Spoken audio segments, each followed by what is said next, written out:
In 1992, the city of Sarajevo, once a vibrant, multicultural jewel and host of the Winter Olympics, was plunged into a nightmare. It became the stage for the longest siege of a capital city in modern history. For nearly 4 years, its citizens lived without electricity, without enough food, and under the constant threat of sniper fire and mortar shells. The world, it seemed, had forgotten them. But in the midst of the chaos and despair, one man decided to remind the world and his city what it meant to be human. This story is inspired by his incredible act of defiance. The story is told as a series of diary entries written on the back of sheet music for Albinoni's Adagio in G minor. May 28th, 1992. To you, my silent friend, my cello. Today I thought of burning you for firewood. The thought shames me, but the cold is a cruel master. And what good are you now? What good is music when the only song the city hears is the whistle of a shell? Yesterday, I saw what they did on Vase Miskina Street, the breadline. I knew some of them. Mrs. Petrovich, the baker's wife. Old Mr. Isakovich, who used to play chess in the park. 22 souls, erased in an instant for the crime of being hungry. When I got back to our apartment, I looked at you, standing there in the corner, so elegant and useless. My first thought was firewood. My second was to smash you, to break the silence with a scream of splintering wood. But then, a third thought, a quiet, insane, and terrifying thought. What if I answered their noise not with more noise, but with beauty? What if I fought their cannon fire with a single, clear note? Tomorrow, I will take you to that street, to the crater, and I will play. I will play for 22 days, one for each soul they took. Perhaps it is madness, but to do nothing, that is the greater madness. May 29th, 1992, Day 1. The walk was the longest of my life. I wore my concert tuxedo. It felt like armor. People stared from their shattered windows.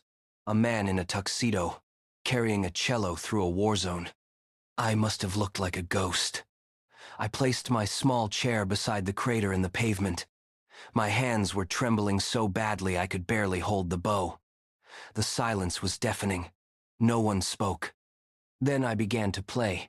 The first notes of the Adagio felt so fragile, so small against the backdrop of the ruins. But they were there, a sound that did not belong to the war. I closed my eyes and played. I played for Mrs. Petrovich. The 8th of June, 1992, Day 11. Halfway there, it has become a ritual, a pilgrimage. Every day at 4 p.m., I walk the same path. The city has grown used to me. The snipers in the hills must have grown used to me too, for they have not yet made me their target. Perhaps they listen. Perhaps even they need a moment of grace. A small crowd gathers now, not too close. They stand in the doorways of bombed-out shops, behind overturned cars.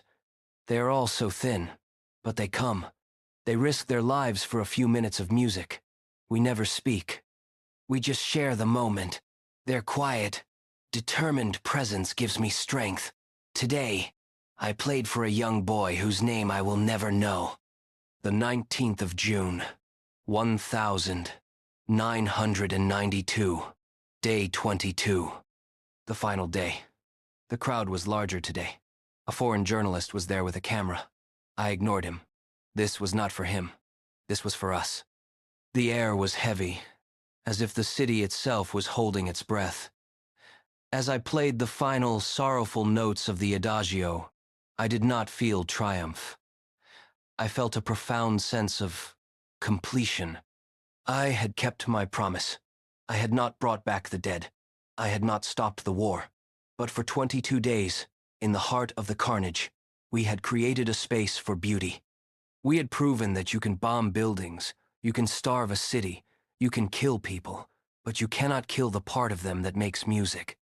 As I packed you away, my silent friend, an old woman hobbled over. She pressed a single small potato into my hand. It was probably all the food she had. "Thank you," she whispered, her voice like dry leaves. "Thank you for reminding us who we are. I did not burn you for firewood, and I was right not to. You were not useless. You were our voice." The story of the Cellist of Sarajevo became a global symbol of defiance, a testament to the power of art to resist the forces of destruction. His act of courage inspired books, music, and films, reminding a world that had turned away that the city of Sarajevo was not just a target on the map, but a community of souls who refused to have their humanity extinguished. It was a powerful lesson. Resistance is not always fought with weapons.